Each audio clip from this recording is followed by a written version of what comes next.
Ya Arhamar Rahimin, irhamna.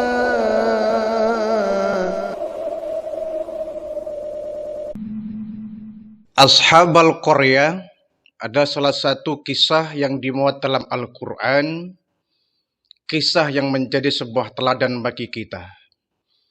Nah, kisah Ashabal Qaryah ini bisa kita temukan di dalam Al-Quran, surat Yasin ayat 13 sampai ayat 29.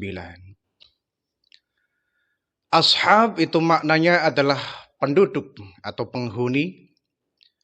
Qaryah itu maknanya adalah satu negeri atau satu kampung. Ashabal Qaryah itu adalah penghuni suatu negeri. Para ahli sejarah kemudian menganalisa Ashabal Qaryah ini merupakan sebutan dalam Al-Quran. Yang asli nama kotanya yaitu Antakya. Antakya itu merupakan kota tertua ya yang ada di Turki. Kota tua yang cukup indah dan bahkan sekarang menjadi salah satu objek wisata.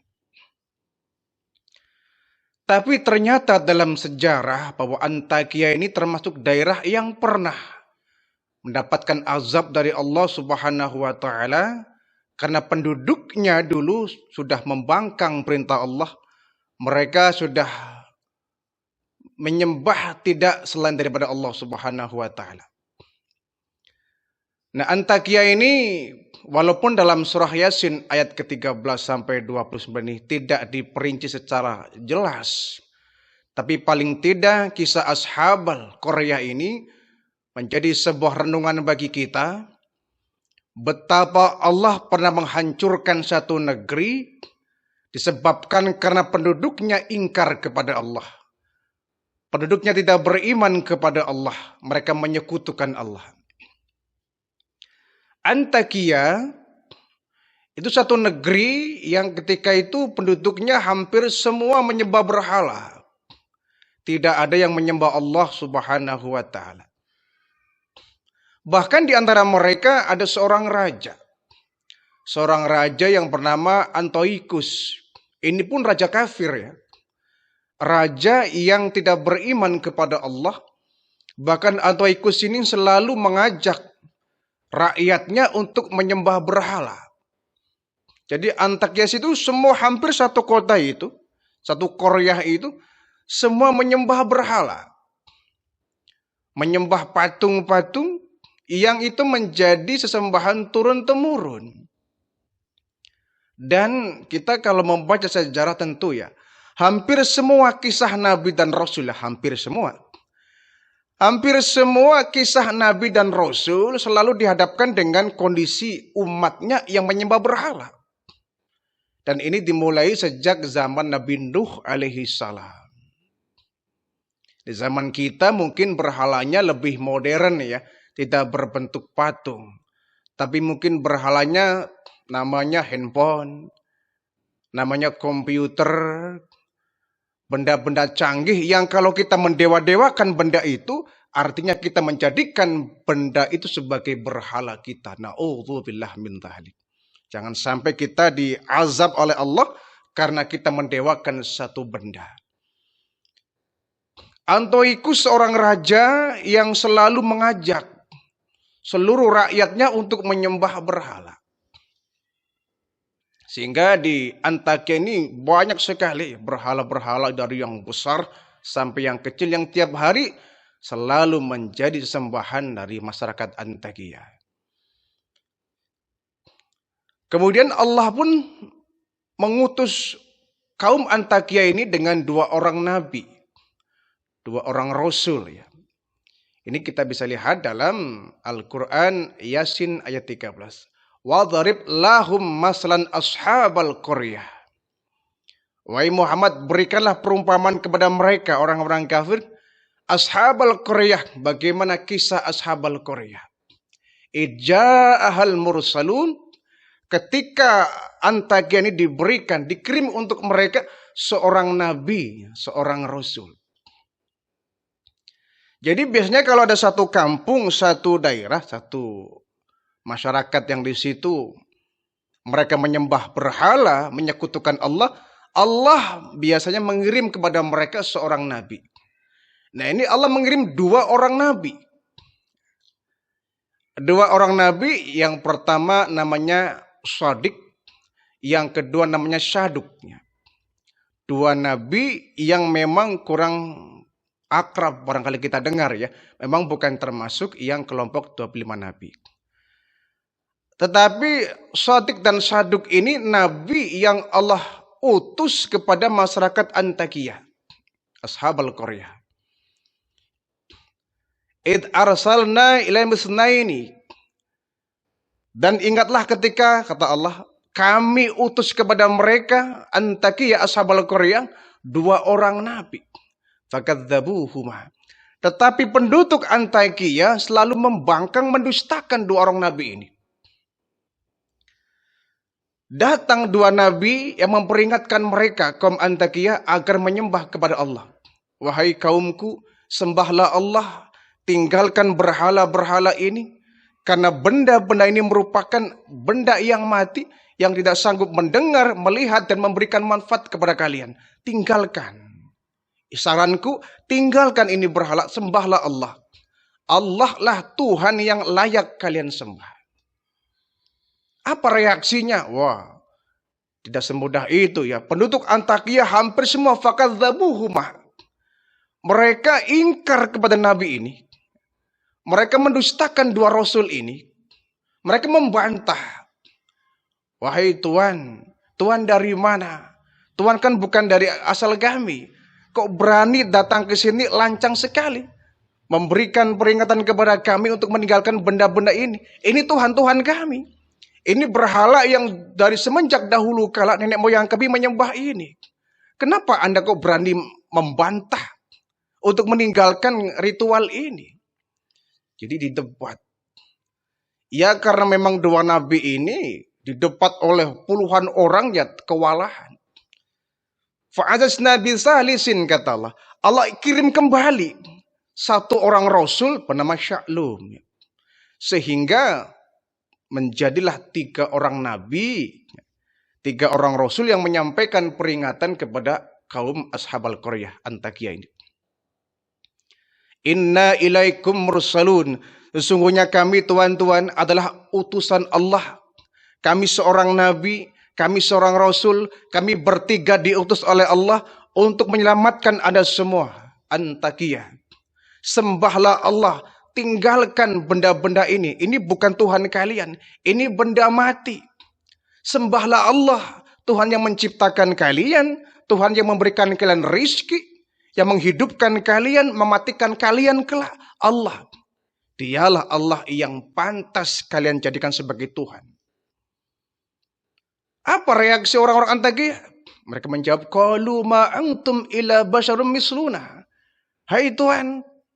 Anda mengaku nabi, mengaku rasul. Bukankah Anda semua adalah seperti kami, manusia biasa? Mana mungkin Tuhan menurunkan utusan dalam bentuk manusia? Tentunya yang dikirim adalah malaikat dong. Anda seperti kami kok. Manusia biasa. Gak mungkin ada seorang nabi, seorang rasul. Wa ma anzala rahmanu min syai'. Gak mungkin, tidak akan pernah Tuhan ya, mengirimkan utusan model Anda. In antum illa takdzibun. Kamu semua adalah pendusta belaka. Ini adalah reaksi orang-orang Antakiyah. Tuhan, kami sebagai nabi, seorang rasul, tugasnya adalah hanya menyampaikan saja. Kami hanya menyampaikan kepada tuan-tuan semua, memperingatkan tuan-tuan semua, bahwa perbuatan kalian menyimpang jauh. Kalian menyembah Tuhan yang bukan semestinya. Ini berhala-berhala ini kan patung. Anda semua yang bikin. Kalian semua yang membuatkan. Kenapa disembah oleh kalian sendiri? Ini kan gila. Anda menyembah benda-benda yang Anda buat sendiri. Mana mungkin. Tuhan diciptakan oleh umatnya, itu mana mungkin. Dan ini memang bukan Tuhan kalian. Sembahlah Allah. Kami seorang Rasul hanya memperingatkan kepada Tuhan semua untuk meninggalkan benda-benda laknat ini. Tinggalkan, sembahlah Allah. Jadi perdebatan seperti ini barangkali sering terjadi di antara Nabi dan Rasul ya. Di Saduk dan Syalum ini 3 orang Nabi yang Allah utus kepada Ashabul Qaryah ini. Antakiyah. Hampir semua menentang. Semua menentang. Apalagi mereka ada seorang raja yang memang melindungi rakyatnya. Mengajak rakyatnya untuk selalu menyembah kepada berhala. Kata sang raja, udah jangan dengarkan ini 3 orang ini orang gila semua. Jangan hiraukan. Ini orang gila semua. Ngaku Rasul, ngaku Nabi. Lucu. Nabi, Rasul, utusan Tuhan mestinya dari kalangan para malaikat. Lah, dia sama dengan kita kok. Mereka makan seperti kita. Mereka tertawa seperti kita. Mereka pun tidur seperti kita. Apakah kayak begitu utusan itu? Jangan dipercaya. Ini Raja Antiochus yang selalu menghasut rakyatnya untuk tidak percaya kepada seruan Nabi ini. Saduk dan Syalum ini. Nah, diceritakan dalam ayat berikutnya, ketika sedang berdebat seperti itu, ya, tiba-tiba ada seorang ya, yang datang tergesa-gesa. Wajah min aqsal madinati rajulan yas'a. Datang seorang laki-laki dari sudut kota. Tapi laki-laki ini ya memang secara fisik ya, dia seorang laki-laki yang memiliki penyakit kusta. Jadi sekujur tubuhnya itu banyak luka-luka ya, banyak kustanya. Rajulu yas'a, dia datang dengan tergesa-gesa. Seraya mereka berkata, dia berkata, ya kami tabi'ul mursalin. Wahai tuan-tuan, saran saya ikuti utusan-utusan ini. Tabi'ul mursalin. Ikutilah para rasul-rasul ini. Mereka nabi, mereka rasul. Walaupun saya juga belum mengikuti saat ini, tapi aku kok yakin ya, ucapannya sangat benar. Dia mengajak kita untuk meninggalkan benda-benda ini. Saya yakin bahwa mereka ini bertiga ini nabi dan rasul utusan Tuhan kepada kita. Mana mungkin, kata mereka. Saya tidak percaya. In antum illa takdzibun, mereka pendusta. Kata orang-orang Antakya ini. Jangan dipercaya. Tidak Tuhan, kata laki-laki ini ya. Mereka ini bertiga nabi dan rasul. Aku yakin ucapannya penuh hikmah. Ucapannya berwibawa. Aku yakin mereka bukan sembarangan orang. Nah, 3 orang nabi ini, Saduk dan Syalum, kemudian ya, terjadilah dialog dengan pemuda ini ya, dengan orang lagi ini. Tuhan dari mana? Kok tiba-tiba datang di tengah-tengah kami? Wahai 3 nabi, 3 rasul, saya datang dari kota yang jauh, dari kampung yang jauh, datang ke sini. Kami melihat ada dialog yang sangat menarik. Dilihatnya laki-laki ini banyak penyakit kustanya. Tuhan, itu penyakit kusta sudah lama. Sudah lama wahai Tuhan, sudah lama. Sudah, kenapa nggak berobat? Sudah berobat, tapi nggak sembuh-sembuh. Dan memang ini penyakit sudah ratusan tahun ya. Nggak mungkin bakal sembuh dah. Kata Nabi mereka, kau ingin sembuh? Ya tentu saya ingin sembuh. Baiklah. Nanti aku berdoa kepada Allah. Insya Allah Anda wahai laki-laki akan sembuh dari penyakit kusta. Didoakan, diusap sekujur tubuhnya, kustanya menjadi hilang. Terima kasih Tuhan sudah menyembuhkan penyakit saya. Bukan. Bukan saya yang menyembuhkan penyakit Anda. Allah lah yang menyembuhkan penyakit Anda. Wah, semakin girang dan semakin berterima kasih, sujud syukur nih laki-laki. Akhirnya dengan dia disembuhkan, dia berkata, inni amantu birabbikum fasma'un. Wahai Tuhan, saksikanlah bahwa aku beriman kepada Tuhan sekalian. Fasma'un, dan dengarkanlah pengakuanku. Dengarkanlah pengakuanku masuk ke agama Tuhan. Aku beriman kepada Tuhan. Kemudian dia membantu ya. Wahai Tuhan penduduk Antakya, aku telah terbukti memiliki penyakit kusta dalam waktu yang singkat disembuhkan oleh Allah Tuhan kalian. Fattabi'ul mursalin, ikuti. Ikuti, ini Nabi dan Rasul utusan Allah kepada kalian. Tapi ini memang penduduk Antakya sudah sangat kuat ya. Sangat kuat dengan kepercayaan mereka kepada berhala-berhala. Tetap membantah. Sudah didakwai 3 orang Nabi ya, Rasul. Dan ditambah dengan Rajulu Yas'a ya, laki-laki yang datang dengan tergesa-gesa. Sehingga 4 pendakwah yang mengajak penduduk Antakya untuk menyembah kepada Allah. Tapi dasar mereka sudah terkunci pintu hatinya, Ashabul Qaryah ini. Laki-laki ini malah justru dianiaya. Ini laki-laki siapa ini? Baru datang sudah macam-macam dia. Bunuh dia. Akhirnya laki-laki ini dikeroyok. Dikeroyok sampai diinjak-injak. Sampai seisi perutnya keluar semua. Ya diinjak puluhan orang ya langsung mati. Mati. Tetapi ketika dia sebelum mati, menjelang mati, datanglah malaikat mengatakan, "Qiladkhulul jannah." Masuklah kamu ke dalam surga. Masuklah ke dalam surga. Sesungguhnya kau telah beriman kepada Allah, wahai laki-laki. Kata malaikat ini sebelum meninggal dunia. Ketika sakaratul maut diinjak-injak orang banyak. Qiladkhulul jannah. Masuklah kamu ke dalam surga. Artinya laki-laki sudah matinya dalam kondisi husnul khatimah. Dia beriman kepada Allah setelah menyaksikan 3 orang nabi ini menyembuhkan penyakit kustanya. Adapun orang-orang Antakya, tetap mereka membangkang akan nasihat dari 3 orang nabi ini. Kami tidak akan meyakini apa yang Anda sampaikan, wahai tuan-tuan. Anda bertiga mengaku nabi, mengaku rasul, sementara Anda seperti kami. Basarum misluna, manusia seperti kami. Jadi nggak mungkin Anda menjadi nabi seorang rasul. Terus membangkang, akhirnya turunlah azab dari Allah Subhanahu wa taala.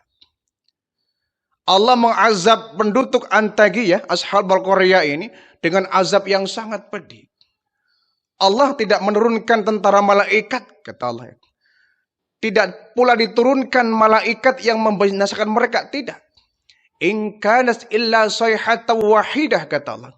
Cukuplah dengan satu teriakan saja, mereka langsung di bumi hanguskan. Faidahum khamidun, mereka mati. Mereka mati dengan hanya satu teriakan. Jadi malaikat ada yang menjerit, berteriak, yang suaranya menggelegar. Satu kampung Ashabul Qaryah ini mati semua. Faidahum khamidun, mati tanpa tersisa. Tidak perlu didatangkan gempa, tidak perlu didatangkan angin kencang. Allah pun nggak perlu menurunkan tentara malaikat. Cukup satu malaikat berteriak. Berteriak menjerit satu teriakan. Sayhatan wahidah, satu teriakan saja. Faidahum khamidun, mereka semuanya mati. Penduduk Ashabul Qaryah mati tanpa ada yang tersisa. Ini barangkali sekilas kisah Ashabul Qaryah yang diceritakan dalam Yasin ayat 13 sampai 29. Tentu menjadi buah peringatan bagi kita. Ya. Sudah banyak negeri-negeri yang Allah hancurkan, Allah binasakan karena mereka menentang nabi-nabi mereka. Terutama kaum Bani Israel. Ya. Banyak sekali Bani Israel yang membunuh para nabi. Bayangkan, nabi dan rasul dibunuh. Termasuk bahkan Nabi Zakaria ya, yang insya Allah kisahnya akan kita ungkap di lain kesempatan. Artinya Nabi dan Rasul itu sampai berani untuk mentaruhkan nyawa demi untuk berdakwah. Termasuk 3 orang Nabi ini ya, Shadiq, Saduk, dan Sya'lum. 3 orang Nabi, 3 orang Rasul yang berdakwah di tengah-tengah Antakya, ya, Ashabul Qaryah, yang mereka semua mendustakan Rasulnya, sehingga Allah langsung mengazab mereka. Ya. Sayhatan wahidah, dengan satu kali teriakan, faidahum khamidun, semuanya mati.